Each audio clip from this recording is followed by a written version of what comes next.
తండ్రి, గడిచిన కాలం అంతా కాపాడి మీ సన్నిధికి మళ్ళా సజీవులుగా మమ్మల్ని తోడుకొని వచ్చినందుకు స్తోత్రాలు తండ్రి. మీ కృప మీ తోడుతో మీ సన్నిధిని మీకు అనుగ్రహిస్తున్నందుకు స్తుతులు చెల్లిస్తాం.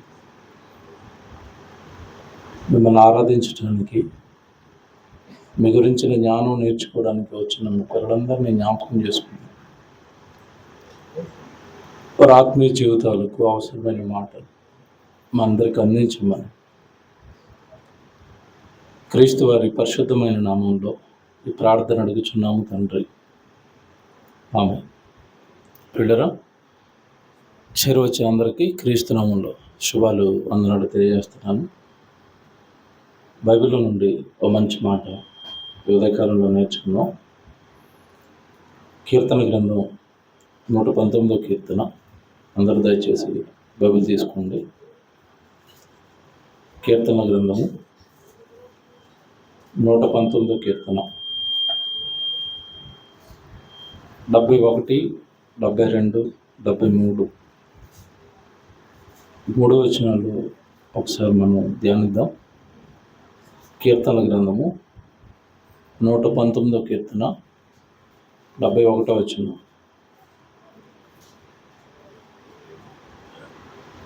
నేను నీ కట్టడలను నేర్చుకున్నట్లు శ్రమనొంది ఉండుట నాకు మేలాయను అన్నాడు.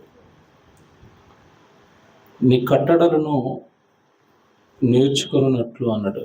నేను నీ కట్టడలను నేర్చుకున్నట్లు అన్నాడు. భూమి మీద మనిషి బ్రతకడానికి కోటి విద్యలు నేర్చుకుంటాడు. మనిషి కనిపెట్టిన ఈ కోటి విద్యల్లో ఏదో ఒక విద్య నేర్చుకుని తాను 60-70 సంవత్సరాలు పొట్టకుట్టు కోసం భూమి మీద తాను బ్రతికే తన అవసరాల నిమిత్తం ఎన్నో విద్యలు మనిషి నేర్చుకుంటాడు. అవే ఈరోజు మన కళ్ళ ముందు కనబడుతున్న ఉద్యోగాలు కానివ్వండి, వ్యాపారాలు కానివ్వండి, మనిషి చేసే జీవనోపాధికి సంబంధించిన ప్రతిదీ కూడా మనిషి నేర్చుకున్నాడు. ఎవరికి పుట్టుకతో ఏమీ రావు.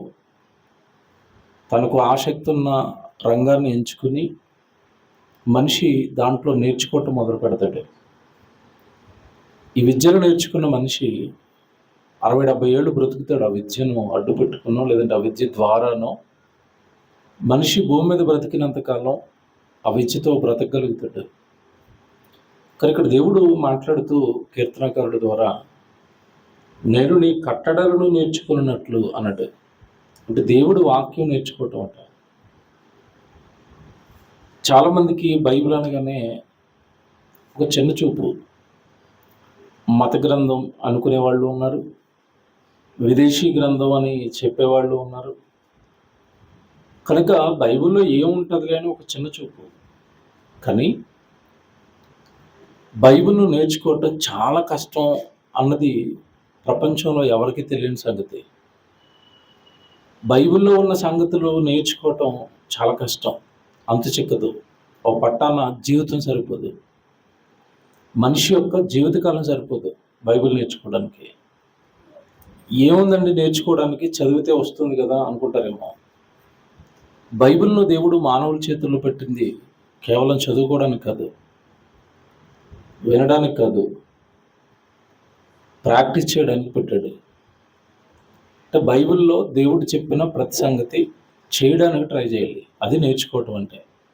లాస్ట్ టైం మీకు చెప్పినట్టుగా గుర్తు, వంట నేర్చుకోవటం అంటే యూట్యూబ్లో వంట వీడియోలు చూడటం కాదు. చూస్తే ఆనందం వస్తుంది, ఒకసారి ట్రై చేస్తే 1-2 సార్లు కూర మాడిపోద్ది. అప్పుడు అర్థమవుతుంది చూసినంత విన్నంత ఈజీ కాదు వంట చేయటం కష్టం. డ్రైవింగ్ క్లాసులు వింటున్నప్పుడు ఇలా గేర్ వేయాలా, ఇలా స్టీరింగ్ తిప్పాలా, క్లాసులు వింటున్నప్పుడు మామూలుగానే ఉంటుంది. కారు ఇచ్చి ట్రాఫిక్లో వదిలేసి రోడ్డు మీద డ్రైవ్ చేయమంటే అప్పుడు తెలుస్తుంది డ్రైవింగ్ ఎంత కష్టమో. అలాగని నేర్చుకుంటే రాదా అంటే నేర్చుకుంటూ వస్తుంది. దాన్ని కొంచెం శ్రమ పడాలి, కష్టపడాలి. డ్రైవింగ్ నేర్చుకోవటం కష్టం అన్నప్పుడు చేయటం, లేదా వంట చేసుకోవటం కష్టం నేర్చుకునే అన్నప్పుడు, అలాగే లోకంలో మనం చేసే ఏ ఉద్యోగం అయినా సరే దానికి సంబంధించిన టూల్స్ ఏవైతే ఉన్నాయో అవన్నీ నేర్చుకోవాలి. ప్రతిదీ నేర్చుకోవాలి. ఆ నేర్చుకోవడంలో కష్టం ఉంటుంది, కష్టపడితే వస్తుంది. తద్వారా లాభం కూడా ఉంటుంది. ఏ వ్యక్తి ఏ విద్యను కష్టపడి నేర్చుకున్నా ఆ విద్య వల్ల హ్యాపీగా, సుఖంగా, సంతోషంగా 60-70 సంవత్సరాలు ఈ భూమి మీద ఆ విద్యతో, ఆ చదువుతో, ఆ ఉద్యోగంతో, ఆ పనితో బ్రతుకుతాడు. కానీ ఇక్కడ మీరు చదువుకుంటున్న 71లో నేను నీ కట్టడలను నేర్చుకొనున్నట్లు అన్నాడు. దేవుని కట్టడ నేర్చుకోవటం చాలా కష్టమైన పని ఇది. ఎందుకంటే మనం ఒక టైపు జీవన విధానానికి అలవాటు పడి ఉంటాం. లోకాన్ని చూసి లోకంలో ఉన్న మనుషులు బ్రతుకుతున్నట్టుగా స్వార్థపరులుగా, లేదా లోకంలో మనుషులు బ్రతుకుతున్నట్టుగా నేను పుట్టాను కనుక నా సంతోషం, నా సుఖం, నా ఆనందాల కోసం నేను బ్రతకాలి అన్నట్టుగా మనుషులు బ్రతుకుతున్నప్పుడు అదే చూసి మనం ఆ జీవన విధానానికి అలవాటు పడిపోతాం. కానీ దేవుడు దాంట్లో నుంచి బయటకు వచ్చి మేలు చేసేవారుగా, సమాజం పట్ల బాధ్యత కలిగిన వారుగా, నిన్ను నువ్వు ఎలాగైతే ప్రేమించుకుంటున్నావో నీ పొరుగు వాడిని కూడా అలాగే ప్రేమించాలి, నిన్ను వలె నీ పొరుగు వారిని ప్రేమించు అన్నట్టు. ఇవి నేర్చుకోవటం అంటే ప్రాక్టీస్ చేయటం కొంచెం కష్టం. మనల్ని మనం ప్రేమించుకోవటం ఈజీ, ఇది మనకెవరు చెప్పాల్సిన అవసరం లేదు. కానీ పొరుగుడిని ప్రేమించటం అది ఒక రోజులో వస్తుందా మీరు చెప్పండి? నేర్చుకోవాలా? విషయం తెలుసా? నేర్చుకోవాలి. పొరుగువాడిని ప్రేమించటం నేర్చుకోవాలి, శత్రువుని ప్రేమించటం నేర్చుకోవాలి. ఇవన్నీ బైబిల్లో దేవుడు చెప్పిన మాటలు, కట్టడలు నేర్చుకోవాలి. నేర్చుకోవటం వల్ల ఉపయోగం ఏంటి? తర్వాత మాట చూస్తే మీరు, నేను నీ కట్టడలను నేర్చుకున్నట్లు శ్రమనొంది ఉండుట నాకు మేలైంది అన్నాడు. దేవుడి వాక్యం నేర్చుకోవటం వల్ల ఏం జరుగుతుందట? మేలు. దేవుని కట్టడలు నేర్చుకున్న వాడికి మేలు. నేను బైబిల్ నేర్చుకునే టైంలో నేనున్న సిచ్యువేషన్లో, నేనున్న కండిషన్లో బైబిల్ను నేర్చుకోవడానికి ఆసక్తి చూపించడం అంటే చాలా కష్టమైన పరిస్థితులు. చాలా పేదరికంలో పుట్టి ఒక చిన్న చదువు చదువుకుని కుటుంబాన్ని పోషించడానికి హైదరాబాద్ వచ్చి చిన్న ఉద్యోగం చేస్తూ అప్పటికే పిల్లలయ్యి కుటుంబం అయ్యి నేను ఆ కుటుంబాన్ని లీడ్ చేయడానికే కష్టపడుతున్న కాలంలో దేవుడు నాకు బైబిల్ నేర్చుకోవడానికి అవకాశం ఇచ్చాడు. ఓ పక్క ఉద్యోగం చేస్తూ, ఓ పక్క కుటుంబాన్ని చూసుకుంటూ రాత్రింపగళ్ళు బైబిల్ నేర్చుకునేవాడిని. నిద్ర లేకుండా ఒక 8 ఇయర్స్, 7 to 8 ఇయర్స్ నిద్రపోలేదు. మహా అంటే 2 గంటలు, 3 గంటలు నిద్రపోయేవాడిని అంతే. 8 సంవత్సరాలు, 7 సంవత్సరాలు ఇలాగే నిద్రపోకుండా బైబిల్ చదవటం. ఎక్కడో చిన్న పల్లెటూరు నుంచి వచ్చాం. హైదరాబాద్లో నిలబడడానికే చాలా కష్టమైన పరిస్థితులు ఆ రోజుల్లో. ఫ్యామిలీని లీడ్ చేయడానికి చాలా కష్టాలు పడుతున్న రోజులు అవి. అయినా ఓ పక్క ఆ కుటుంబ బాధ్యతలు మోస్తూనే విపరీతంగా నైట్ డ్యూటీ అయిపోయిన ఉదయం డ్యూటీ అయిపోయిన తర్వాత రాత్రులు ప్రయాణాలు చేస్తూ ఎక్కడెక్కడో సిటీస్లో బైబిల్ క్లాసులు జరుగుతుంటే ఆ క్లాసులకు అన్నిటికి అటెండ్ అవుతూ నైట్ మళ్ళీ వచ్చి 2 గంటలు పడుకొని మళ్ళీ ఉదయాన్నే లేచి డ్యూటీకి వెళ్ళిపోవటం. నేను శ్రమలు పడ్డాను వాక్యం నేర్చుకోవడానికి. కానీ ఆ రోజు నేను పడిన శ్రమ ఈరోజు నాకు ఏమైంది అంటే మేలైంది. దేవుడి కొరకు బ్రతకడానికి ఉపయోగపడింది, సంఘం కట్టడానికి ఉపయోగపడింది, అనేక చోట్ల సువార్త ప్రకటించడానికి ఉపయోగపడింది. ఈరోజు నా జీవనం కూడా దేవుడి వలన బ్రతుకుతున్నందుకే జరుగుతుంది. ఎప్పుడు కూడా నేర్చుకున్న దేవుడి వాక్యం మనకి మేలు చేస్తుంది తప్ప ఎప్పుడు కూడా దేవుడి వాక్యం మనకి కీడు చేయదు. నేర్చుకున్న వాక్యం మనకు ఉపయోగపడకపోదు. ఈ మాట మీరు మనసులో పెట్టుకోండి. నేను నీ కట్టడలను నేర్చుకున్నట్లు శ్రమనొంది ఉండుట నాకు మేలైంది అన్నాడు. అంటే దేవుడి వాక్యం నేర్చుకోవటం మేలట. ఇంతకీ ఏంట మేలు అంటే కొంచెం జాగ్రత్తగా వినండి నేను చెప్పేది. మనిషి జీవితంలో అప్ అండ్ డౌన్స్ ఉంటాయండి. దేవుళ్ళో ఉన్నప్పుడు కూడా కాస్త శ్రమలు వస్తాయి, ఒత్తిడి ఉంటుంది. లోకంలో బ్రతుకుతున్న వాళ్ళ జీవితం కూడా ఎప్పుడు కూడా సాఫీగా ఏం సాగదు. వాళ్ళకు కూడా శ్రమలు ఉంటాయి ఉండవా? ఎంత మంచి ఉద్యోగం చేస్తున్నా, ఎంత మంచి అధికారం ఉన్నా, ఎన్ని కోట్ల రూపాయల డబ్బున్నా వాళ్ళ జీవితంలో కూడా రకరకాల శ్రమలు ఉంటాయి, రకరకాల కష్టాలు ఉంటాయి. కొన్ని చెప్పుకునేవి, కొన్ని చెప్పుకోలేనివి. కుటుంబం పరంగా కొన్ని కష్టాలు ఉంటాయి, ఆరోగ్యపరంగా కొన్ని కష్టాలు ఉంటాయి. అవి డబ్బుతో తీరేవి కాదు కదా, అధికారంతో తీరేవి కాదు కదా. ప్రతి వాళ్ళకి వాళ్ళ 60-70 ఏళ్ల జీవితంలో శ్రమలు అనేవి ఉంటాయి. జాగ్రత్తగా వినండి, కష్టాలు అనేవి ఉంటాయి. మీరు లోకంలో చూడండి, ఒక మనిషికి శ్రమ వచ్చింది, కష్టం వచ్చింది అంటే వాడు తీసుకునే డెసిషన్స్ ఎలా ఉన్నాయి? ఇప్పుడు ప్రజెంట్ ఇప్పుడు ఎలా ఉంది చెప్పండి? వాడు ఏదైనా ఏమంటే డౌన్ఫాల్లో ఉన్నాడు అంటే, ఏదైనా పతనం అయిపోయాడు అంటే, ఏ విషయంలోనైనా కాస్త దెబ్బతినేశాడు అంటే, వాడి ఆలోచన విధానం ఎలా ఉంటుంది? ఈరోజు లోకంలో ఉన్న వాడి ఆలోచన విధానం ఎలా ఉంటుంది? చచ్చిపోవాలి, లేదా నాకు ఈ డౌన్ఫాల్ జరగడానికి ఎవడో కారకుడు కనుక వాడిని నేను ఏం చేయాలి? చంపేయాలి. అంతే కదా? అంటే శ్రమను తట్టుకునే శక్తి లోకానికి లేదు. జాగ్రత్తగా వినండి. శ్రమను ఓర్చుకునే శక్తి లేదు. శ్రమల్లో ఎలా ఉండాలో వాళ్ళకు ఒక పాపం ప్రామాణికం లేదు, దిశానిర్దేశం లేదు. కష్టం వచ్చినప్పుడు ఎలా బిహేవ్ చేయాలో అర్థం కావటం లేదు. శ్రమ వచ్చినప్పుడు దాన్ని ఎలా తట్టుకోవాలో అర్థం కావటం లేదు. వాళ్ళ జీవితంలో ఏదైనా కష్టకాలం వచ్చినప్పుడు ఆ కష్టాలను, శ్రమలను ఎలా ఎదుర్కొని మరలా తిరిగి నిలబడాలో తెలియని పరిస్థితులు ఈరోజు లోకానికి. అందుకే మీరు చూడండి, తెల్లవారేసరికి ఆత్మహత్యలు ఎన్ని కనబడతాయి? నిజం చెప్తున్నానండి, ప్రతిసారి మాకు ఈ పరీక్షలు వస్తున్నప్పుడు ఎక్కడో ఒక మూల భయం ఉంటుంది. ఇప్పుడు 10th క్లాస్ పరీక్షలు జరుగుతున్నాయి. పరీక్షలు రాస్తున్నారు కదండి, వీళ్ళు రాస్తున్నారు. ఒక నెలలో ఏమో రిజల్ట్స్ వస్తాయి. రిజల్ట్స్ వచ్చిన తర్వాత పొరపాటు నీళ్ళు ఫెయిల్ అయిపోయాడు అనుకోండి, ఏం చేస్తాడు చెప్పండి? చచ్చిపోతాడు. పరీక్షలో ఫెయిల్ అయితే చచ్చిపోతాడు. అమ్మాయికి ఐ లవ్ యూ చెప్తాడు, ఆమె ఒప్పుకోకపోతే చచ్చిపోతాడు కదండి. ప్రేమలకి చచ్చిపోవటమే, మార్కులకి చచ్చిపోవటమే, ఉద్యోగం రాకపోతే చచ్చిపోవటమే, అమ్మనాలను తిడితే చచ్చిపోవటమే. చూడండి ఎంత వీక్గా ఉందండి లోకం. అంటే ఏదైనా ఒక కష్టం వచ్చినప్పుడు, పెయిన్, నొప్పి వచ్చినప్పుడు, శ్రమ వచ్చినప్పుడు దాన్ని ఎలా లీడ్ చేయాలో అర్థం కాని లోకం, దాన్ని ఎలా తట్టుకోవాలో అర్థం కాని లోకం, దాన్ని ఎలా డీల్ చేయాలో అర్థం కాని లోకం. శ్రమని ఎలా ఎదుర్కోవాలి, శ్రమలో ఎలా నిలబడాలి ఈరోజు లోకానికి తెలియదండి. ఇప్పుడు దావీదు గారి మాట ఇది. ఏమంటున్నాడు? నీ కట్టడలను నేర్చుకోవడానికి నేను శ్రమ పడ్డాను, అది నాకేమైంది అన్నాడు? మేలైంది. ఏంటో తెలుసా మేలు? దావీదు గారికి వచ్చిన ప్రతి కష్టంలోనూ వెన్ను దన్నుగా దావీదు గారికి నిలబడింది ఏంటి అంటే వాక్యం. పేజ్ తిప్పండి, పేజ్ తిప్పి 92వ వచనం చదవండి. కీర్తన గ్రంథం 119వ కీర్తన 92. నీ ధర్మశాస్త్రము నాకు సంతోషమును ఇయ్యని ఎడలా. ధర్మశాస్త్రం ఆయనకి ఏమిచ్చిందట? సంతోషం. ఈ బైబిల్లో ఉన్న వాక్యం, ఈ బైబిల్లో దేవుడు చెప్పిన ధైర్యం ఆయనకి సంతోషాన్ని ఇచ్చిందట. ఏ టైంలో ఇచ్చిందట సంతోషం? 2వ మాట చూడండి అక్కడ. నీ ధర్మశాస్త్రము నాకు సంతోషం ఇయ్యని ఎడలా నా శ్రమయందు నేను నశించియుందును. అంటే ఇప్పుడు శ్రమల్లో ఈయన నాశనం అయిపోకుండా ఈయన నిలబెట్టింది ఏంటి చెప్పండి ఇప్పుడు? బా, ఎంత బాగుందండి. వాక్యం వల్ల మనకు కలిగే మేలు అని చెప్పండి ఇప్పుడు. వాక్యం వల్ల మనకి జరిగే ఆ గొప్ప కృప ఏంటి అంటే, మనిషి అన్న తర్వాత శ్రమలు అనేవి జీవితంలో వస్తాయి. వచ్చినప్పుడు మనిషి ఎలాగ ఆలోచిస్తాడంటే కుదేలైపోతాడు, కూర్చుండిపోతాడు, అన్నం తిండో, ఎవరితోనూ మాట్లాడ్డు, ఎవరు ఫోన్లు చేసినా ఎత్తడు. కారణం ఏంటి? అయ్యగారు ఎందులో ఉన్నాడు ఇప్పుడు? శ్రమలో ఉన్నాడు, కష్టంలో ఉన్నాడు.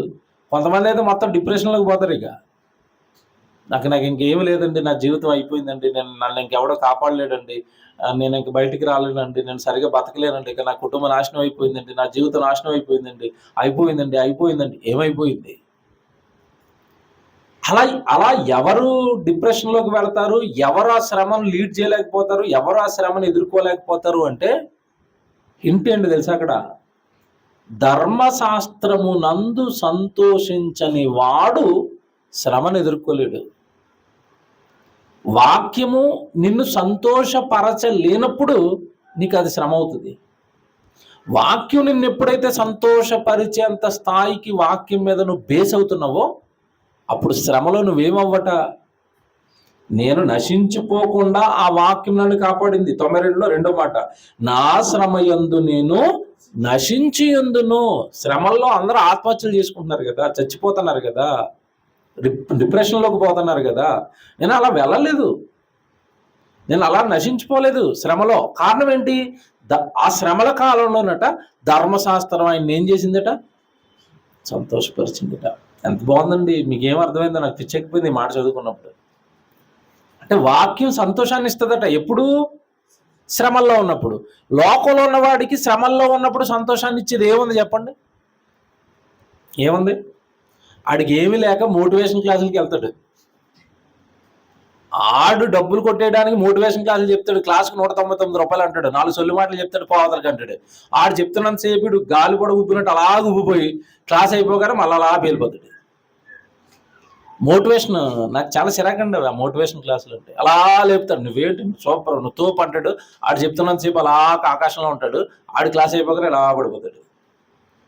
మోటివేషన్ అంటే ఏంటి? మోటివేషన్ మనుషులు ఇచ్చే మోటివేషన్ పనిచేస్తుందా?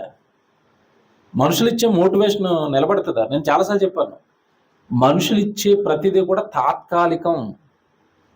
మనుషులు కామెడీ షోలు చూస్తారు, వీడు బాగా మనసు బాగాలేనప్పుడు కామెడీ షో చూస్తూ ఉంటాడు, ఆ బాధ లోపల ఉంటుంది. కానీ ఈ కామెడీ షో వస్తున్నంత పక్కపక్క నవ్వుతాడు. ఆడు స్కిట్ అయిపోయింది, ఆడు ఇంటికి వెళ్ళిపోయాడు. తర్వాత వీడి ఫోన్ ఆగిపోయింది. తర్వాత మళ్ళీ ఏంటి చెప్పండి, వీడికి మళ్ళీ ఏడిపోయా, మళ్ళా గోలే, మళ్ళా బాధే. పోయిందా? తాత్కాలికమా? నువ్వు చూస్తున్న కామెడీ తాత్కాలికం, నువ్వు చూస్తున్న సినిమా తాత్కాలికం, నువ్వు వింటున్న మనుషులు మోటివేషన్ మాటలు తాత్కాలికం. శాశ్వత ప్రయోజనం ఏది కూడా ఇవ్వదు నీకు. నేను మళ్ళీ చెప్తున్నాను, నేను లైఫ్ లీడ్ చేశాను, నేను లోకంలో లైఫ్ లీడ్ చేశాను, కుటుంబాన్ని లీడ్ చేశాను, కుటుంబం కోసం పనిచేశాను, లోకంలో ఎన్నో పరిస్థితులు ఎదుర్కొన్నాను, నాకు బాగా తెలుసు. నేను అనుభవంతో చెప్తాను వాక్యం. చాలా మంది వాక్యం చెప్తున్నారు కనుక ఏదో అలా రాయబడిన మాటలు చెప్పేస్తున్నారు అనుకుంటారేమో. నేను మీలాగే జీవితాన్ని ఎదుర్కొని చెప్తున్న మాటలు ఇవి. నాకు ఎన్నో శ్రమలు ఎదుర్కొనేవాడిని, నేను ఎన్నో కష్టాలు ఎదుర్కొనేవాడిని. బైబిల్ నేర్చుకుంటూ పక్క కుటుంబాన్ని లీడ్ చేస్తూ ఉద్యోగం చేస్తున్న టైంలో ఎన్నో శ్రమలు ఎదుర్కొన్నాను. కానీ ప్రతి శ్రమలోనూ ధైర్యం ఇచ్చింది, సంతోషపరిచింది ఏంటి అంటే వాక్యం. మీకు ఇక్కడ అర్థం కావాలి, శ్రమలో ఉన్నప్పుడు సహజంగా బాధలో ఉంటాడు, కష్టంలో ఉంటాడు. శ్రమలో ఉన్నప్పుడు, బాధలో ఉన్నప్పుడు, కష్టంలో ఉన్నప్పుడు వాడు కాస్త సేద తీరాలి అంటే సహజంగా ఏం కోరుకుంటాడంటే అతను ఎవరో కొంతమంది మీద ఆధారపడతాడు. బంధువులను, ఫ్రెండ్స్ అనో, లేదా దగ్గరలో భార్య మీదో, భర్త మీదో, పిల్లల మీదో, అమనాళ్ళ మీదో, ఎవరి మీదో డిపెండ్ అయి ఉంటాడు. డిపెండర్స్ ఎవరైతే ఉన్నారో, ఇతను ఎవరి మీద అయితే ఆధారపడుతున్నారో, ఇతను ఎవరినైతే నమ్ముకుంటున్నాడో, వాడు వచ్చి ఆ శ్రమల కాలంలో ఉన్నప్పుడు ఏం కాదులేరా నేనున్నాను రా అన్నాడు అనుకోండి, అప్పుడు కొంచెం ఎలా ఉంటుంది? పర్వాలేదండి, వీళ్ళు కూడా వదిలేస్తారేమో అనుకున్నాం, వీళ్ళు కొంచెం మా వెనకాల ఉన్నారు. అప్పుడు కొంచెం ఏమొచ్చింది? ధైర్యం వచ్చింది. ఆ శ్రమలో కొంచెం ఒత్తిడి తగ్గింది కదా. ఇప్పుడు వెనకుంటానన్నవాడు ఏ విషయాల్లో వెనకుండగలడు? నిజం చెప్పండి నాకు, ఏ విషయాల్లో ఉండగలడు? డబ్బు సహాయం చేయగలడేమో, మాట సహాయం చేయగలడేమో, నువ్వు హాస్పిటల్లో ఉంటే నీ చుట్టూతో తిరగలడేమో, నీ లోపల ఉన్న రోగాన్ని తీయగలడా? తెలియడు. నేను నీకు ఉన్నాను అని చెప్పిన కొన్ని సందర్భాల్లో వాళ్ళు ఇచ్చే ధైర్యం మనకు కొన్ని సందర్భాల్లో సరిపోదు. ఎందుకు సరిపోదు? వాళ్ళు తీయలేని సమస్యలు కూడా మనకు ఉంటాయి, ఉండవా? ఉంటాయి. ఆ టైంలో వాళ్ళు దగ్గర ఉన్నప్పుడు నేను ఉన్నాను కదా అన్న ఆ మాట విన్నప్పుడు లోపల నువ్వు ఉంటే ఏం చేస్తావురా? నిజం చెప్పండి, ఇలాంటి సీన్లు ఎదుర్కోలేదా? ఇలాంటి సిచ్యువేషన్లు మీ జీవితంలో రావా? నేను ఉన్నాను అన్నా సరే మీరు ఉండి చేసేదే ఉంది. పిల్లోడు పరీక్షకి వెళ్తున్నాడండి, భయపడుతున్నాడండి, ఓ గజగజ ఇలా కంటే పరీక్షకి వెళ్తున్నప్పుడు వెనకాల నాన్న అమ్మ వచ్చి ఏం కాదురా వెళ్ళరా, ఏం కాదురా మేము ఉన్నావరా అంటే మీరేం చేస్తారు? పరీక్ష రాస్తారా? వచ్చి ఆడి ఇన్నర్ ఫీలింగ్ ఏంటో తెలుసా? మీరు ఉన్నానంటారు, మీరు వస్తారు ఏంటి పరీక్షకి అనుకుంటాడు. రాయాల్సింది నేను, ఎదుర్కోవాల్సింది నేను, చేయాల్సింది నేను. ఆ ధైర్యం సరిపోతుంది వాడికి? సరిపోదండి. మీకు మళ్ళా చెప్తున్నాను, మనుషులిచ్చే తాత్కాలిక ఉపశమనాల మీద మనిషి ఆధారపడ్డాడే తప్ప మనిషి ఇచ్చే తాత్కాలిక మోటివేషన్ల మీద, తాత్కాలికమైన సపోర్ట్ మీద మనిషి బేస్ అయిపోయి తన జీవితాన్ని నాశనం చేసుకున్నాడు తప్ప నిజానికి మనిషికి దేని నుండి ఆదరణ పొందుకుంటే పరిష్కారం దొరుకుతుందో, దేని వలన శాశ్వతంగా సంతోషంగా ఉంటాడో మనిషికి తెలీదు. దేని మీద బేస్ అవ్వాలో దాని మీద బేస్ అవ్వలేదు. శ్రమలలో కూడా సంతోషంగా ఎందుకు ఉంటారంటేనండి, ఇంకా కొంచెం లోపలికి వెళ్తాను. బైబిల్ ప్రకారం శ్రమలు రెండు రకాలు అంటే అర్థం ఏంటంటే, మనిషి స్వతహాగా తప్పు చేసుకుని తెచ్చుకునే శ్రమలు, మనిషి పాపం చేసి తెచ్చుకునే శ్రమలు, మనిషి అత్యాశకు పోయి తెచ్చుకునే శ్రమలు, మనిషి జీవబుడంబానికి పోయి, నేత్రాశకు పోయి, శరీరాశకు పోయి తెచ్చుకునే శ్రమలు ఉంటాయి. రైట్? అర్థమవుతున్నాయి కదా. దావీదు గారు బత్షెబతో పాపం చేశాడు, తర్వాత శ్రమలు వచ్చాయి. ఏ శ్రమలు అవి? దేవుడిచ్చాడా? కోరు తెచ్చుకున్నాడా? కోరు తెచ్చుకున్నాడు. మనుషులు కోరు తెచ్చుకునే శ్రమలు కొన్ని ఉంటాయి. హ్యాపీగా ఉంటుంది లైఫ్, ఉద్యోగం చేసుకుంటారు, ఒక ఇంట్లో చక్కగా చిన్న ఇంట్లో రెంటుకుంటారు, హ్యాపీగా లీడ్ చేస్తున్నప్పుడు ఎవడో ఫోన్ చేసేవరే నేను ఇల్లు కొన్నాను, ఇల్లు ఓపెనింగ్ రా అంటాడు. వెంటనే మనసులో పడుతుంది ఏంటది? ఆడు ఇల్లు ఓపెనింగ్ చేసే లోపు నేను కూడా ఏం చేయాలి? ఇల్లు ఓపెనింగ్ చేయాలి. డబ్బులు ఉండవు. 1,00,000 అప్పు చేస్తే లోన్ ఇచ్చేస్తాడటండి. ఎక్కడో చోట 1,00,000 అప్పు చేసి లోన్ కట్టేసి ఆ లోన్ తెచ్చేయండి. ఎంత అండి ఈఎంఐ? 30,000 అండి. శాలరీ ఎంత అండి? 40,000 అండి. ఇంకేం తింటారండి? 30,000 అటే వెళ్ళిపోతూ ఉంటాయి. అంటే అత్యాశలు. వాడెవడో చేస్తున్నాడు కనుక మనం చేయాలి, వీడెవడో చేస్తున్నాడు కనుక మనం చేయాలి అని కోరుండి అప్పులు చేసి తలముంచుకుని స్థితికి మించి ఓవర్గా ఎగ్జైట్ అయిపోయి లోకాన్ని అనుభవించాలి అని అత్యాశలకు పోయి కష్టాలు తెచ్చుకునే వాళ్ళు కోకొలలుగా ఉంటారు. పర్టికులర్గా హైదరాబాద్లో ఉంటారు. హైదరాబాద్లోనే ఉంటారు. ఎందుకంటే ఊర్లో ఉన్నవాడు ఆడిది ఎల్లాళ్ళు వేస్తే పని చేసుకుని పొలానికి పోయేస్తాడు. ఆడికి ఏ ఆశ ఉండదు, ఆయన చూస్తే మనకి ఏమీ కలగదు. ఊర్లో ఉన్నప్పుడు ఎంత హంబుల్గా ఎంత లోగా ఉంటాడండి మనిషి. మీరు ఊర్లోకి వెళ్ళండి, ఏదో చేసేయాలని అనిపించదు. వాళ్ళు ఏమి పొద్దున్నే సాయంత్రం వరకు అక్కడే తిని అక్కడే పడుకుని సాయంత్రం అయ్యేసరికి చాలా చిన్న లైఫ్ లీడ్ చేస్తూ ఉంటారు, ఏమీ అనిపించదు. కానీ హైదరాబాద్లోకి వచ్చేసరికి ఆశలన్నీ పెరిగిపోతూ ఉంటాయి. అలాగని మీ శక్తి ఉంటే, మీకు ఓపుకుంటే మీరు కొనుక్కోవటం, మీరు చేసుకోవడం తప్పు కాదు. శక్తికి మించి ముందుకు వెళ్ళటం, కోరుండి కష్టాలు తెచ్చుకోవటం.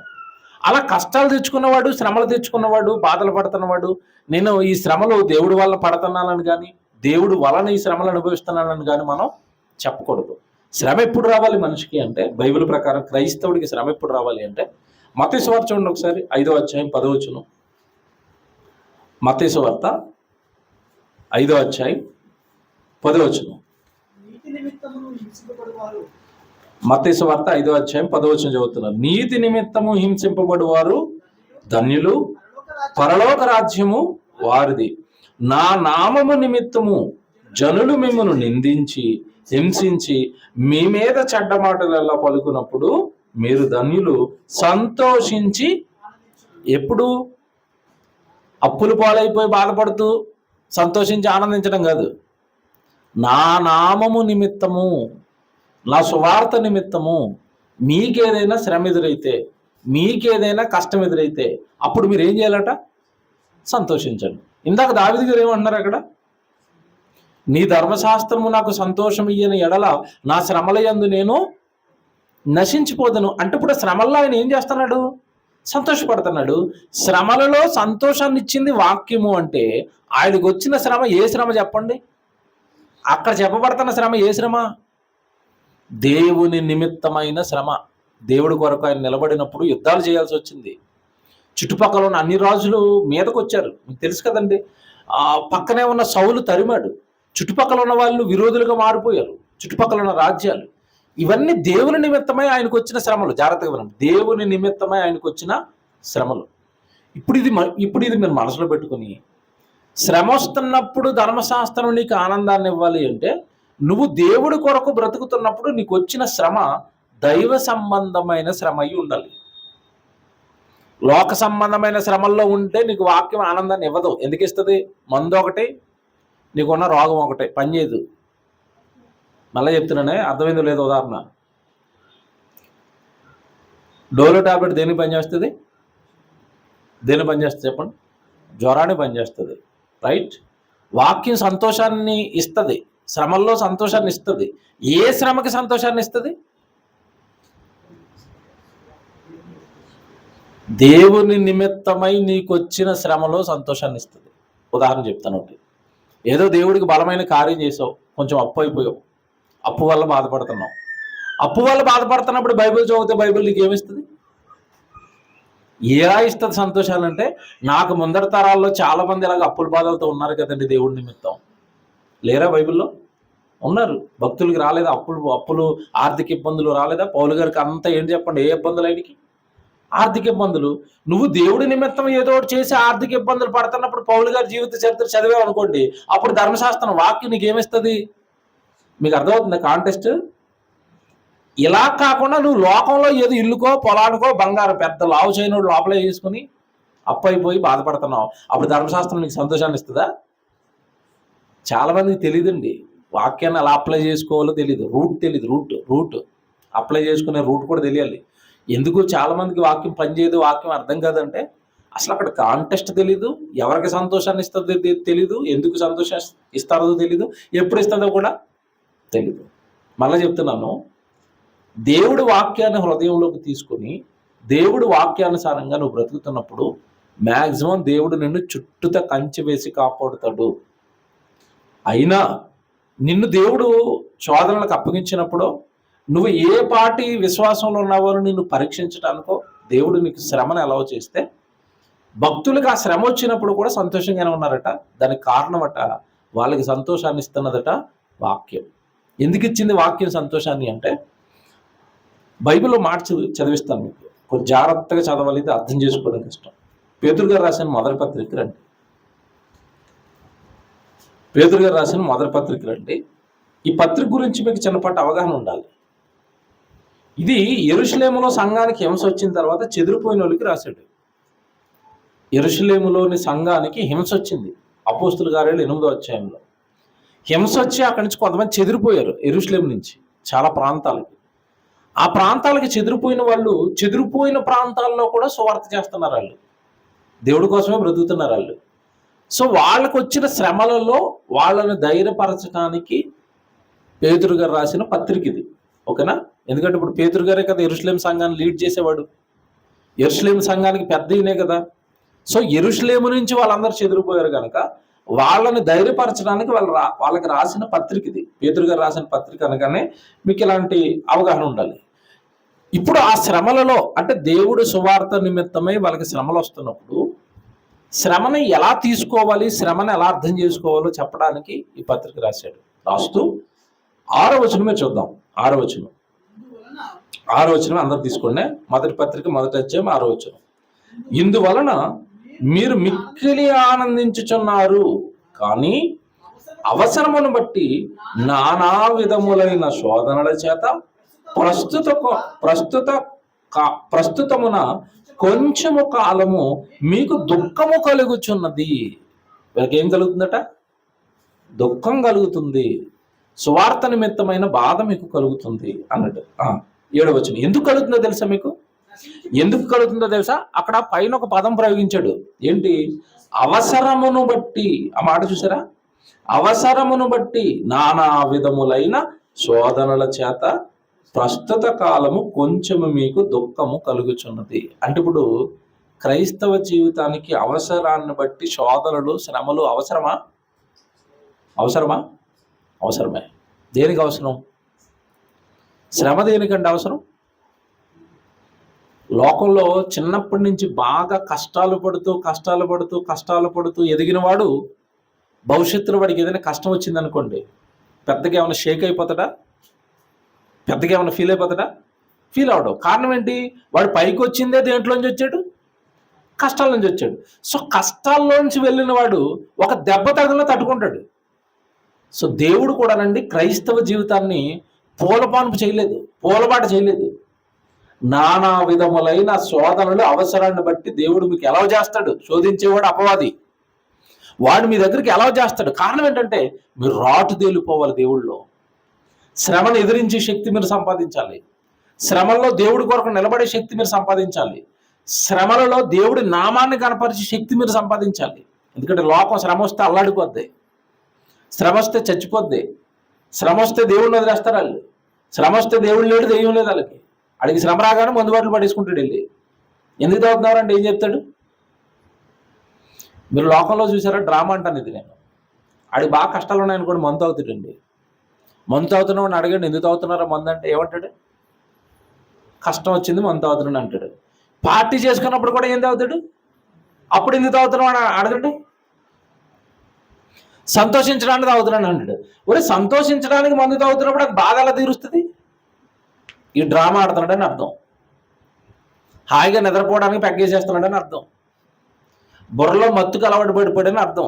అడిక్ట్ అయిపోయాడని అర్థం. ఆ మత్తుకి మందు తాగుతానండి, ఆల్కహాల్ ఎక్కువైపోయాడు, బ్రెయిన్ కన్ఫ్యూజ్ అయిపోతుంది, తెలియకుండా మాట్లాడుతూ ఉంటాడు, తెలియకుండా తూలిపోతూ ఉంటాడు, మత్తు ఎక్కిపోయింది, నిద్రపోతాడు హాయిగా.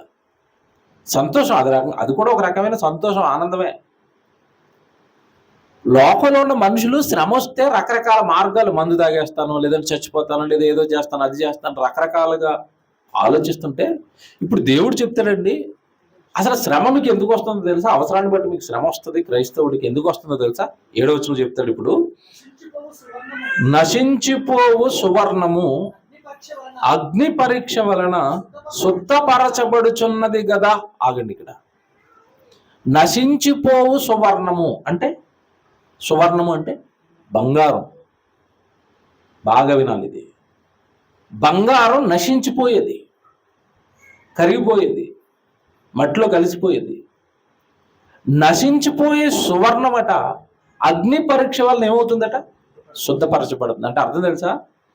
బంగారం దొరికినప్పుడు బంగారం తలతల మెరిసిపోదు, ముడి పదార్థం నల్లగా కర్రిగా ఉంటుంది, అందులో మట్టి కలిసి ఉంటుంది, రకరకాల లోహాలు కలిసి ఉంటాయి.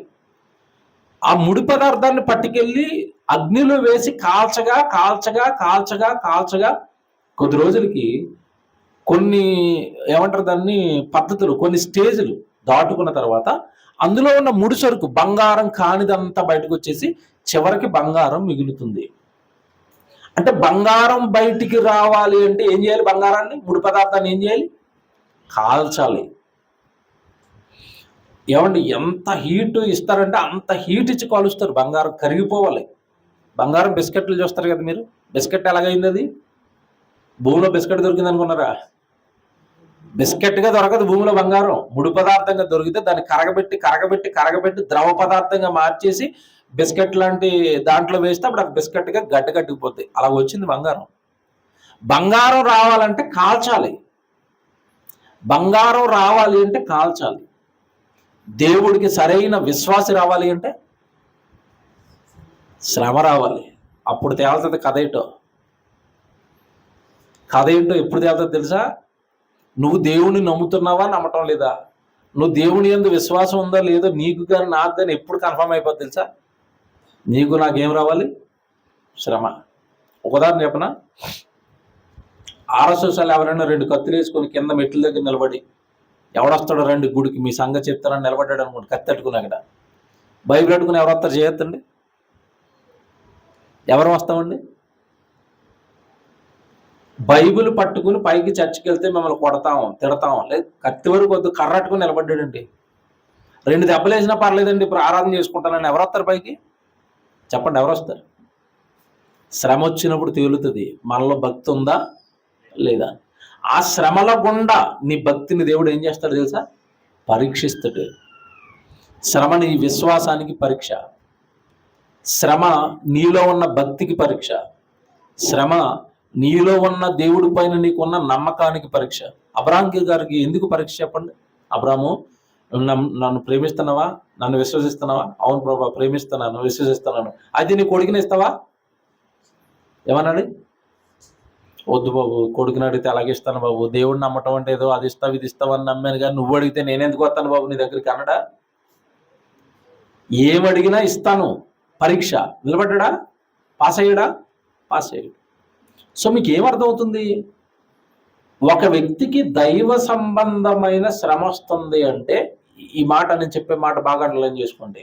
ఒక వ్యక్తికి దైవ సంబంధమైన, దేవుడికి సంబంధించిన పని చేస్తూనో, దేవుడికి ఏదైనా ఇవ్వటం వలనో, దేవుడు గుడికి రావటం వలనో, దేవుడికి సభ పెట్టడం వలనో, దేవుడు పని చేయటం వలనో నీకు శ్రమ వస్తుంది అంటే, కష్టం వస్తుందంటే, అప్పుడు నువ్వు ఎలా ఫీల్ అవ్వాలంటే, నేను దేవుడికి బంగారాన్నే. అంతే కదా? అగ్నిలో బంగారాన్ని వేస్తాడు, ఇత్తడిని వేస్తారా? ఇత్తడి వేస్తారా? ఇనుము వేస్తారా? సువర్ణము బయటికి రావాలంటే అగ్ని చేత కాల్చబడాలి అంటే అది బంగారం అయితేనే, బంగారపు లోహం అయితేనే అగ్నిలో వేస్తారు. ఇప్పుడు నీకు శ్రమ రావాలి అంటే దేవుడికి మనం ఎలా కనబడాలి? ఇప్పుడు బంగారం అంత శ్రేష్టంగా మన భక్తి దేవుడికి కనబడితే అప్పుడు మనకు కూడా ఏమొస్తాయి? శ్రమలు వస్తాయి. యోబు గారికి వస్తున్నాయి. ఆ రోజు చాలా మంది ఉన్నారుగా. యోబుని ఎందుకు అడుగుతుంది చెప్పండి దెయ్యం? యోబు బంగారం ఎవరికి? దేవుడికి. శ్రమ, శోధన, పరీక్ష. మరి చుట్టూతో యోబు చుట్టూతో చాలా మంది ఉన్నారు కదా. యోబు గారు వాళ్ళ ఆవిడ గారు కూడా ఉన్నారు.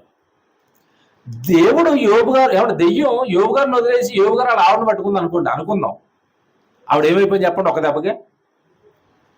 పటాస్. దేవుడు లేడు, ఏం లేదు, పరీక్ష వద్దు, దేవుడు వద్దు, పదండి వెళ్ళిపోదాం. మీకు అర్థమైందా? బంగారమా ఎత్తడా? ఎత్తడే, మొత్తం లైవ్ అయిపోద్ది అనమాట. ఎక్కడ నిలబడుతుంది? సో శోధనకు నిలబడాలి. శోధన దేవుడు నీకు అలౌ చేయాలి, శ్రమ నీకు అలౌ చేయాలి. ఆ శ్రమలకుండా నువ్వు గొప్పవాడు అవ్వాలి అంటే నువ్వు కూడా దేవుడికి ఎలా కనబడాలి అంటే బంగారం అంత శ్రేష్టంగా మనం దేవుడికి కనబడితే అప్పుడు దేవుడు మనకి శ్రమలు ఎలా చేస్తాడు. ఆ శ్రమలో కూడా భక్తుడు దేవుని బట్టి మళ్ళా ధైర్యం పొందుకుంటాడు. దావీదు గారు పలికిన మాట, శ్రమల యందు నీ ధర్మశాస్త్రం నాకేమిస్తుంది? ఆనందం, సంతోషం. ఏమంటే బైబిల్లో మీరు ఏ భక్తుడైనా చదవండి, వాళ్ళకి శ్రమ వస్తే బాధపడలేదు, డేలా పడలేదండి. చిన్న చిన్న నిస్పృహ, చిన్న చిన్న మనుషులు కనుక వాళ్ళు చిన్న చిన్న ఆ భయాలు ఆందోళన ఉన్నా అంతిమంగా వాళ్ళు నిలబడింది దేవుడి కోసం. అపోస్తులను మీరు ఆలోచించండి, ఎన్ని శ్రమలు అండి వాళ్ళకి. అపోస్తులు 12 మందిలో ఒకడిని సేవ చేస్తున్న కాలంలోనే అతి క్రూరంగా కిరాతకంగా తల నరికి చంపేశారు యాకోబు గారిని. 12 మందిలో ఒకడిని తల నరికేసిన తర్వాత మిగతా 11 మంది ఏమైపోవాలి చెప్పండి? ఏమైపోవాలి? పారిపోవాలా? లేదా సువార్త వదిలేయాలా? దేవుణ్ణి వదిలేయాలా? వదిలేసారా? నరికినా, చంపినా, కొట్టినా, తిట్టినా అంటే ఇప్పుడు వాళ్ళందరూ ఎందులో ఉన్నారు చెప్పండి? శోధనలో. ఈ పత్రిక రాస్తున్న పేతురు గారిని కూడా జైల్లో వేశారా? కొట్టారా? తిట్టారా? బంధించారా? హేళన చేశారా? అవమానాలు వచ్చాయా? అన్నిట్లో ఎలా నిలబడ్డారండి వీళ్ళు?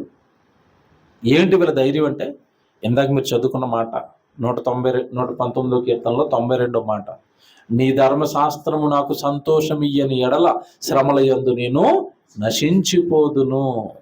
సో శ్రమ సంతోషాన్ని ఎలాగిచ్చింది అంటే వాళ్ళు ఏం ఫీల్ అయ్యారు అంటే నేను దేవుళ్ళో బ్రతుకుతున్నందుకు నాకు శ్రమ వస్తుంది అంటే దేవుడు నన్ను పరీక్షిస్తున్నాడు, దేవుడికి నేను బంగారం లాంటి వాడిని, నేను దేవుడికి నచ్చాను కనుక శ్రమ నాకు ఎలా చేశాడు అని ఆ వస్తున్న శ్రమను బట్టి వాళ్ళు ఏం చేశారట? ఎవరికి రాలేదు నాకు వస్తుందండి. ఎంత భాగ్యం అండి, ఎంత భాగ్యం అండి, అది ఎంత భాగ్యం అండి. దేవుడి కోసం శ్రమ పట్టడం ఎంత భాగ్యం అండి. లోకంలో కొన్ని కోట్ల మంది ఉన్నారండి, ఎవరికైనా ఇస్తాడా శ్రమ? వాళ్ళు తెల్లారులు ఇస్తే వాళ్ళ శ్రమలు వేరు, చెప్పుకోలేము. ఈ ఆదివారం ఉంటాయండి వాళ్ళకి శ్రమలు. నేను వస్తున్నప్పుడు మార్కెట్ నిండా వాళ్ళే బ్యాగులు పెట్టుకుని, చికెన్ షాప్ దగ్గర వాళ్ళే, మటన్ షాప్ దగ్గర వాళ్ళే. నేను వస్తుంటే ప్రగతి నగర్ అని ఒక చెరువు ఉంటుందండి, ఆ చెరువు దగ్గర అటుపక్క ఇటుపక్క చికెన్ షాపులు, మటన్ షాపులు, తర్వాత ఈ సీ ఫుడ్ చేపలు అన్నీ వచ్చేస్తాయండి. అసలు కారు కూడా దారి ఎవరండి. ఓ గుంపులు గుంపులుగా బ్యాగ్ కట్టుకుని ఒకడు నిక్కర్లు వేసుకుని బండ్లు వేసుకుని ఏమండి ఈ తిండి అయిపోయిన తర్వాత ఇంక మళ్ళీ 11 గంటలకి షోకి టైం అయిపోతుంది. కార్లు, సినిమా థియేటర్లు, ఈరోజు షాపింగ్ మాల్స్, అమ్మ నాయన ఏది ఖాళీగా ఉండదండి. ఉరుకులు పరుగులు, హడావుడి. వాళ్ళకి అది సంతోషం కింద కనబడుతుంది. నాకెలా కనబడుతుంది తెలుసా? ఈ దగ్గర నీకు ఈ శ్రమలు తెల్లవారు లేచి గుడికి పోవచ్చు కదా, దేవుడి సన్నిధిలో ఉండొచ్చు కదా, వారం అంతా నీకోసం బ్రతుకుతున్నావు కదా, ఆదివారం కూడా ఈ ఉరుకులు పరుగులు, తిండి, ఏమండు ఈ షికార్లు, సినిమాలు, ఇంకా అసలు జీవితం అంతా ఇదేనా? చిరాకేయటం లేదా? బోర్ కొట్టడం లేదా? 20 ఏళ్ళకి నా జీవితం నాకు చిరాకు వచ్చిందండి, నేనే చెప్తున్నాను. నేను ఎందుకో దేవుడు పేదరికంలో మగ్గగొట్టేయటం వల్లేమో 20 ఇయర్స్కి నాకు లైఫ్ అంతా అర్థమైపోయింది, చిరాకు వచ్చిందండి. లోకంలో మనుషులు చెయ్యాలంటే చిరాకు వచ్చింది. సినిమాలు ఏముంది, వాడు ఒక యాక్టరు గాళ్ళకు 10 మందిని లేపుతాడు, అది అబద్ధమని కుర్చీలో కూర్చొని వీడికి తెలుసు, కానీ చప్పట్లు కొడతాడు. ఏం చెప్పండి, ఇది అంతా డ్రామా కదా. ఆడు వేస్తున్న డ్యాన్స్ డూప్ అని తెలుసు, ఆడికో డ్యాన్స్ మాస్టర్ ఉంటాడని తెలుసు, వీడు చప్పట్లు కొడతా ఉంటాడు, మా హీరో భలే డ్యాన్స్ చేసాడని. ఆడు చెప్తున్న డైలాగులు ఎవడో రాసాడని తెలుసు, అయినా సరే మా వాడు ఎంత బాగా చెప్పాడు డైలాగ్ అంటాడు. ఆ రైటర్ ఉన్నాడని వీడికి తెలుసు. వాడు పాట పాడుతున్నప్పుడు ఆడు పాడలేదు, ఎస్ఎం బాలసుబ్రహ్మణ్యం పాడాడని వీడికి తెలుసు, కానీ సినిమా చూస్తే ఏం చేస్తాడు? ఏమన్నా నేను చెప్తున్నవాడు నిజాలు కదా. ఆడు మాట్లాడే మాట ఆడిది కాదు, వాడు చేసే ఫైట్ ఆడిది కాదు, వాడు చేస్తున్న డ్యాన్స్ వాడిది కాదు, వాడు చెప్తున్న డైలాగులు వాడివి కాదు. కానీ సినిమా చూసి వీడు ఏం చేస్తూ ఉంటాడు? ఎక్సైట్ అయిపోతూ ఉంటాడు. ఎందుకు ఎక్సైట్ అవుతున్నావు? అదంతా డ్రామా కదా, ప్లే చేస్తున్నారు కదా నిన్ను పిచ్చోని చేయడానికి. ఓ స్కిట్ వేశారు కామెడీ, అదంతా దానికి ఒక రైటర్ ఉంటాడు కదా, వాళ్ళు వేస్తున్న ఆ డైలాగులు కానీ అవన్నీ స్క్రిప్ట్ కదా, వాళ్ళు ఆలోచించి చేస్తున్నావు కదా, దాంట్లో నీకు సంతోషం ఏంటి? అదంతా డ్రామా కదండి, ఒట్టి నాటకాలు కదండి ఇవన్నీ. నాటకాల్లోనూ డ్రామాల్లోనూ ఎలా ఎక్సైట్ అవుతున్నావు నువ్వు అంటే నీకు నీ స్టేటస్ పెరగలేదు, నీ జ్ఞానం పెరగలేదు అంటాను నేను. సినిమా అంతా జస్ట్ యాక్టింగ్ అని తెలిసి కూడా ఎంటర్టైన్ అవుతున్నావు అంటే నీ మెచ్యూరిటీ లెవెల్ అక్కడ వరకే ఉందంటాను నేను. సినిమా హీరో కొడితే ఫైట్, ఏమండి ఎంతమంది గాల్లోకి ఎగిరిపోతారండి? యాజ్ పర్ ఫిజిక్స్ అండి, కొడితే గాల్లోకి బరువు ఎగురుతుందా చెప్పండి? సినిమాల్లో ఫిజిక్స్ కానీ కెమిస్ట్రీ కానీ ఏమైనా పని చేస్తే చెప్పండి అక్కడ? ఆ రెండింటికి అసలు నాకు తెలియదు అంటారు డైరెక్టర్. ఆడేలాగంటే లేచిపోతా ఉంటారు అంతే అలా గాల్లోకి. ఏట్రా బాబు ఇవన్నీ? అవన్నీ డూప్ అని తెలుసు, నాటకాలని తెలుసు, కానీ దానికే ₹1000 డబ్బు. ₹1000 అండి ఈరోజు. టికెట్ 2000 అదేదో అంటారండి అట్లనే, బెనిఫిట్ షోలు. ₹2000 పెట్టి బెనిఫిట్ షోకి వెళ్తావా? ఆడ యాక్టర్ కోట్లు సంపాదిస్తున్నాడు, ఆ డబ్బులు తీసుకుని ఏడుతాడు, నువ్వు డబ్బులేమో 2000 కట్టి ఏడుతావు థియేటర్లో కూర్చొని. అంతే కదండి. సెంటిమెంట్ సీన్లు ఉంటాయి, సెంటిమెంట్ సీన్లో హీరో ఎడుతున్నాడు అనుకోండి, ఈడు కూడా ఏం చేస్తాడు? ఏడుతాడు. ఆ డబ్బులు తీసుకుని ఎడుతున్నాడు ఈడు. 2000 బెనిఫిట్ షోకి కట్టి ఎడుతాడు ఈడు. ఏంటో మనుషులు ఏమో అర్థం కాలేదు. 20 years నాకు లైఫ్ అర్థమైందండి, ఈ లోకం అర్థమైందండి. చిరాకేసింది. చిచ్చి, ఈ డ్రామాల్లోనూ ఈ నాటకాల్లోనూ నా జీవితాన్ని పండవకూడదు. ఒరిజినల్గా ఉండాలి, ఒరిజినల్ నీతిగా బ్రతకాలి, ఒరిజినల్గా యథార్థంగా బ్రతకాలి, ఒరిజినల్గా ప్రేమగా బ్రతకాలి, ఒరిజినల్గా బ్రతకాలి తప్ప ఈ నాటకాల్లో డూప్లికేట్లో బ్రతకూడదు. అసహ్యం. కనుక మీరు ఆలోచించుకోండి, దైవ నిమిత్తమైన శ్రమ నీకు సంతోషాన్ని ఎప్పుడు ఇస్తుంది అన్నప్పుడు, నువ్వు ఆ శ్రమ దేవుడి నిమిత్తమై నువ్వు భరిస్తున్నప్పుడు అది నీకు ఎలా ఉంటుందంటే సంతోషంగా మారుతుంది. శ్రమ సంతోషంగా మారుతుంది. ఈరోజు మాకు నిద్ర ఉండదు, తిండి ఉండదు, సరిగ్గా కుటుంబంతో గడపలేము. అయినా సరే ఆ శ్రమలు కానీ అవి కానీ మాకు సంతోషాన్ని ఇస్తాయి. కారణం ఏంటంటే దేవుడి కొరకు బ్రతుకుతున్నాం, దేవుడు చెప్పింది చేస్తున్నాం. దాని ముందండి ఈ కళ్ళ ముందు కనపడే ఈ చిన్నవన్నీ తీసేయండి, పక్క తీసేయండి. ఆరోగ్యం పాడైపోతూ ఉంటుంది, తీసేయండి పక్కకి, పర్లేదు. ఎంతకాలం ఉంటాం? ఆరోగ్యంగా ఉన్నా చచ్చిపోతాం, ఆరోగ్యం పోయినా చచ్చిపోతాం. ఏది భారం అనిపించదు. శ్రమ సంతోషాన్ని ఇస్తూ ఉంటుంది. కారణం ఏంటంటే ఆ శ్రమ దేవుడి నిమిత్తమై నీకు రావాలి. కనుక జీవితాన్ని చక్కబెట్టుకోండి, భద్రపరచుకోండి. కోరుండి లోక సంబంధమైన శ్రమల్లో పడకండి, లోక సంబంధమైన ఆశల్లో పడకండి. అపవాది మీకు ఉరులు వేసి, అపవాది మీకు గాలాలు వేసి, ఈ లోక సంబంధమైన ఆశలు పాపాలను మీకు ఎర్రగా వేసి మీ జీవితాన్ని శ్రమల పాలు చేస్తుంది, మీ జీవితాన్ని కష్టాల పాలు చేస్తుంది. ఈరోజు హైదరాబాద్లోని యవనస్తులను చూస్తుంటారండి. నేను చాలా బాధపడిపోయాను. మా కాలనీలో ఉన్న వాళ్ళు ఒక 5-6 మా ఇంటికి వచ్చారు. అన్నయ్య ప్లీజ్ కొంచెం సీసీ కెమెరా ఓపెన్ చేయరా. సేఫ్ సైడ్ నేను సీసీ కెమెరా పెట్టుకున్నాను ఇంటికి. ఎందుకు ఓపెన్ చేయమంటున్నారని అడిగితే, వాళ్ళ కొడుకండి 8th క్లాస్ చదువుతున్నాడండి. 8th క్లాస్ చదువుతున్న కొడుకండి డ్రగ్స్ తినిపించేసి వాడిని శుభ్రంగా చితకొట్టి రక్తాలు వచ్చేటట్టుగా వదిలేశారు. కొట్టేసి వెళ్ళిపోయారు. వాడు ఎవర్రా కొట్టారంటే పేర్లు చెప్తున్నాడు. పోలీస్ స్టేషన్కి వెళ్ళారు. పోలీస్ స్టేషన్కి వెళ్ళి పలానా వాళ్ళు మా వాడిని డ్రగ్స్ ఇచ్చి కొట్టేశారండి, కొంచెం కేసు ఫైల్ చేయండి పోలీసు వాళ్ళు అంటున్నారట. ఏముంది ఆధారం? చిన్నవాళ్ళు వీళ్ళు కేసు లేదు ఏం లేదు, పాటు ఆధారపడి అన్నారట. వాళ్ళు మా ఇంటికి వచ్చి, అన్నయ్య ప్లీజ్ అన్నయ్య నిన్న వచ్చి మా ఇంటి దగ్గర నుంచి 2 బండి మీద తీసుకెళ్లారు, సీసీ కెమెరా ఓపెన్ చేయండి అంటే ఓపెన్ చేసేవాడు. సీసీ కెమెరా ఓపెన్ చేస్తే ఈడు 8th క్లాస్, వాళ్ళేమో 7th క్లాస్. ముగ్గురు కలిసి బండి మీద పోయారండి. ముగ్గురు ఎక్కడో డ్రగ్స్ కొన్నారట, మత్తు పదార్థాలు ఏవో కొన్నారట. ముగ్గురు పీల్చేశారు, ముగ్గురు తాగేశారు, తినేశారండి. తినేసిన తర్వాత ఇంకా తెలుసు కదండి, మత్తులో ఏం చేస్తున్నారో తెలియదు. వాళ్ళిద్దరూ ఒకటైపోయారండి. వీళ్ళు ఒక్కడిని వేరు చేసండి, ఏదో మొత్తం ఫైట్ జరిగిందో ఘర్షణ జరిగిందో, వీళ్ళిద్దరు కలిసి అంటే శుభ్రంగా చితకొట్టేశారు. పళ్ళు ఊడిపోయి రక్తాలు కారేలా కొట్టి వాళ్ళిద్దరు వెళ్ళిపోయారు. నేను కెమెరా ఓపెన్ చేస్తే ముగ్గురు వెళ్తున్నారు అయ్యగారులు బండి మీద. అలాగా 7th క్లాస్ 8th క్లాస్కి మత్తు పదార్థాలు తీసుకుంటున్నారంటే అర్థం ఏంటి? లోకం వాళ్ళని ఏం చేసింది? లాగింది, పాపం వైపు లాగింది. మందు, గుట్కాలు, సిగరెట్లు, ఏమండి పబ్బులు, క్లబ్బులు, సినిమాలు, షికార్లు. ఏంటి జీవితం ఏంటి? ఎందుక దేవుడు పుట్టించింది? ఎందుక జీవితం ఇచ్చింది? ఎందుకు ఆ లోక సంబంధమైన ఆశల వైపు, పాపాల వైపు వెళ్తారు? ప్రేమ పేరుతో ఎంతమంది జీవితాలు నాశనం చేసుకుంటున్నారు. ఇప్పుడు లాస్ట్ టైం చెప్పినట్టుగా గుర్తు, మా ఇంటి పక్కన 2 ఇళ్ళు అవతల ఒక చిన్న అమ్మాయి, ముస్లిం అమ్మాయి, 16 ఏళ్ళు పెళ్లి చేశారు. కారణం ఏంటంటే ప్రేమ. ఇంట్లో ఉండలేదు అమ్మగారు. కాలేజీకి వెళ్తుంటే ఏవో పనులు చేస్తుందని ఇంట్లో పెట్టేస్తే ఇంట్లోంచి వెళ్ళిపోతుంది, ఇంక తట్టుకోలేక పరువు పోతుందని పెళ్లి చేశారండి. వాడికేమో 18, పిల్లకేమో 16. విషయం తెలుసండి, పెళ్ళైన 2 నెలలకి శుభ్రం చెత్త కొడుతున్నాడు ఇంట్లో పెట్టి. మళ్ళీ ఇంటికి వచ్చేసి ఇంట్లో ఉంది. ఇప్పుడు వాళ్ళ సొంత ఇంట్లోనే ఉంది, అమ్మగారి ఇంట్లో. ఆడు కొట్టేస్తున్నాడు మొహం అంటారండి. ముస్లిమ్స్ కదండి, అమ్మాయి చాలా బాగుంటుందండి ఎర్రగానే. వాడు కొట్టిన కొట్లు దెబ్బలు కంటే మొహం అంతా ఘాట్లు అడిపోయినాయి. ఆ ఘాట్లతో వచ్చి ఇంట్లో ఉంది ఇప్పుడు. అసలు నేను వీళ్ళు చూస్తున్నప్పుడు అండి, అమాయకుల మంచోళ్ళ ఎందుకు ఈ జీవితాలను ఇలా నాశనం చేసుకుంటారు నాకు ఏం అర్థం కదండి. ప్రేమ, ఏంటి ప్రేమ 16 ఏళ్ళకి, విందుల, వినోదాల, మంద, సిగరెట్ల, గుట్కాల, ఏంటి? కోరుండి నాశనం నెత్తి మీదకి తెచ్చుకోవటం, శ్రమ నెత్తి మీదకి తెచ్చుకోవటం. పిల్లరా, వీటన్నిటికీ జీవితాన్ని ఆర్టిఫిషియల్ సంతోషాలకి, ఆర్టిఫిషియల్ ఆనందాలకి వెళ్ళకండి. అవి మిమ్మల్ని శ్రమల పాలు చేస్తాయి. గుట్కా తింటున్నప్పుడు బాగానే ఉంటుంది, తినగా తినగా తినగా తినగా తినగా ఊపిరితిత్తులు పోతాయి, గుండె పోతుంది, లివర్ పోతుంది, అప్పుడు తెలుస్తుంది. మందు తాగుతున్నప్పుడు బాగానే ఉంటుంది, హ్యాపీగా కిక్కిస్తుంది, ఆనందంగా ఉంటాడు. త్రాగ్గా ఆల్కహాల్, అది అందులో మొత్తం ఉంది, తెలీదా నీకు? ఆడు బాటిల్ మీదే రాస్తాడు తాగితే పోతామని, అయినా పర్లేదు ఇచ్చాడు, డబ్బులు పెట్టుకుంటాడు. ఇప్పుడు గుట్కా ప్యాకెట్ మీద బొమ్మ చూసారండి, ఏం బొమ్మ ఉంటుందండి గుట్కా ప్యాకెట్ మీద? క్యాన్సర్ వచ్చేసి సగం కోసేసిన బొమ్మ వేసిరు అన్నాడు. అంటే తింటే నువ్వు ఇలాగ అవుతావురా అన్నాడు ప్యాకెట్ అమ్ముతూనే. అయినా సరే నేను అలాగే అయిపోతాను ఇచ్చా అంటాడు. ఏమనాలి ఈ లోకాన్ని? సో ఇలాంటి శ్రమల పాలు, ఇలాంటి చిన్న చిన్న ఏమంటే ఆనందాలకి, సంతోషాలకి ఆరోగ్యాలు నాశనం చేసుకుని, కుటుంబాలు నాశనం చేసుకుని, ధనం కష్టపడి సంపాదించిన ధనాన్ని నాశనం చేసుకుని శ్రమల పాలు అవ్వకండి. శ్రమ వస్తే మనకి ఏ శ్రమ రావాలి?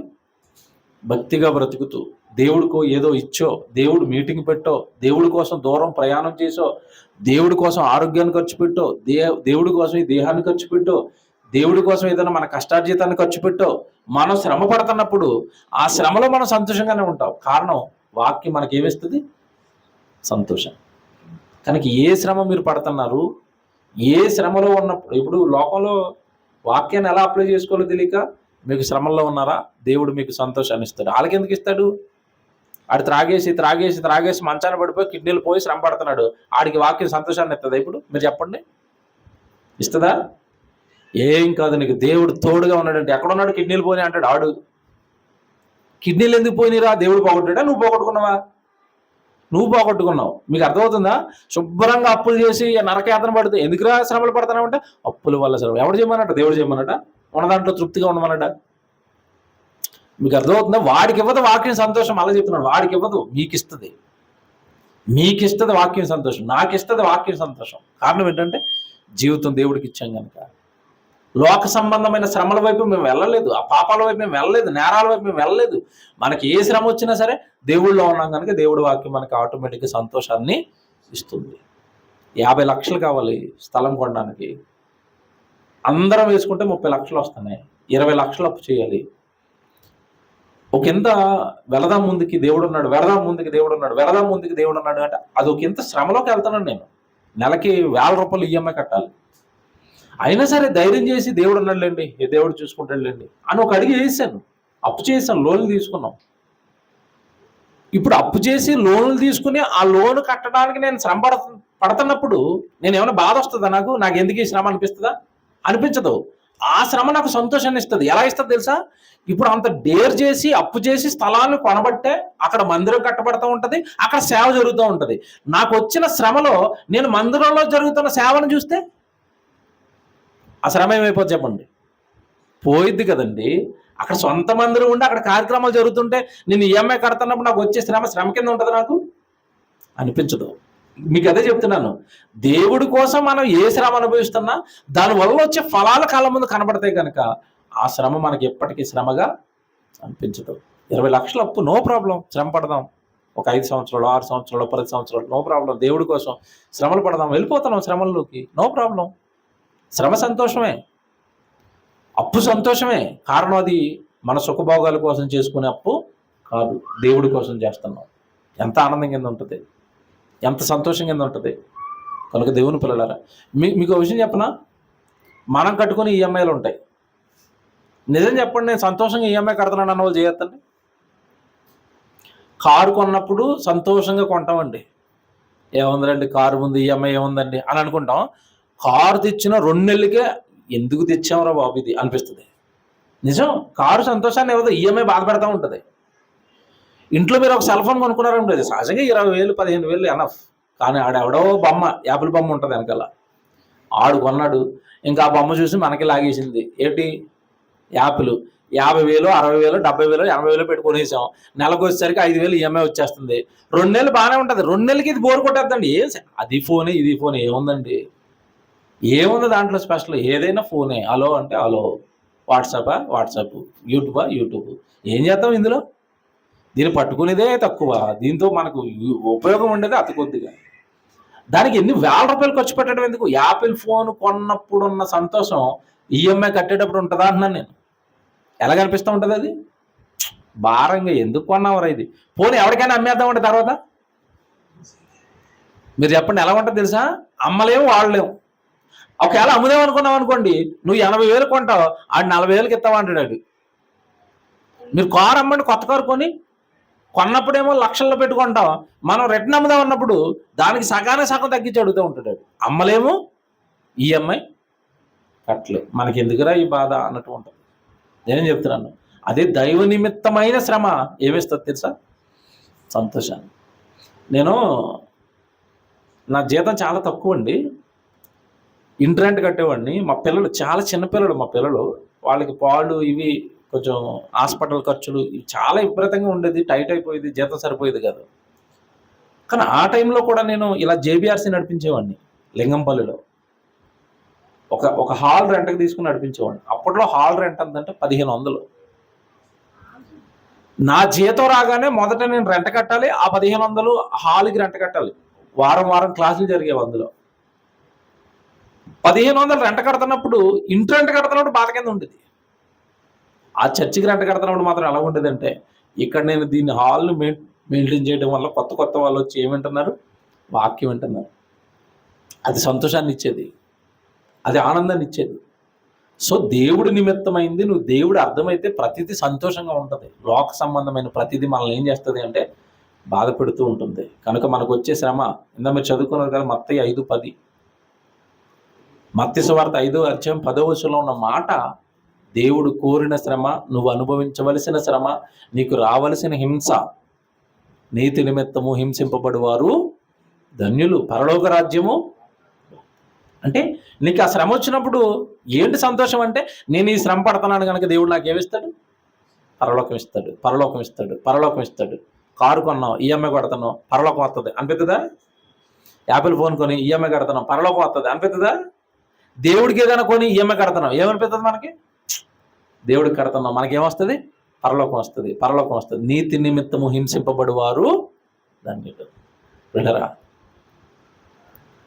నేను పాటలు రాస్తున్నప్పుడు చాలా కాన్సెప్ట్లు బుర్రలో ఉంటాయి. దేవుడిని గెలిపించాలి, దేవుడిని గొప్ప చేయాలి అని. కానీ ఫైనాన్షియల్గా మనకున్న స్థితి, ప్రస్తుతం ఉన్న ఈ అప్పులు, ప్రస్తుతం ఉన్న ఈ ల్యాండ్ ఇవన్నీ పెట్టుకున్నాం. అయినా సరే చెయ్యాలి అని త్వరలో ఇంకో పాటను తీసుకొస్తున్నాం. మీరు బంధాల పాట విన్నారు, ఫ్యామిలీ బాండింగ్స్ అని. నాకు ఎప్పటి నుంచో మనసులో ఒకటి ఉందండి. యేసుప్రభుని తిడుతున్నారు, మేకులు పీక్కోలేకపోయాడు అని, ఆ సిలువలో తను కాపాడుకోలేకపోయాడు, మిమ్మల్ని ఏం కాపాడుతాడని. వింటున్నారా? మతులు మొదలేస్తున్న డైలాగులు నాకు మంట మండించేసాయి అవి. ప్రసంగమా అటు వింటాడా? గంటసేపు ప్రసంగం చేస్తే విండో. 5 నిమిషాల పాటతో వీళ్ళకి బుద్ధి చెప్పాలి అని అనుకున్నాను. సో దేవుడిని అడిగితే మంచి పాట ఇచ్చాడు. ఇప్పుడు మ్యూజిక్ డైరెక్టర్ దగ్గరికి వెళ్ళడానికి డబ్బులు లేవు, ఏలో పెట్టి కొట్టాను. మీరు వినండి, ఏ చేసిన పాట వినిపిస్తున్నాడు ఇప్పుడు మీకు. త్వరలో ఇది మ్యూజిక్ డైరెక్టర్ చేస్తాడు. ఇది విన్న తర్వాత దేవుడి దేవనో ప్రొడ్యూసర్ వచ్చేసాడు, బాబు ఈ పాట నాకు ఇచ్చే బాబు, చాలా బాగుంది, నేను చేసుకుంటానని వచ్చాడు. స్వరలో మన 4th సాంగ్ ఇది. దీని ట్రైలర్ వినిపిస్తాను, కొంచెం సౌండ్ బాగా పెట్టండి, పాట వినండి.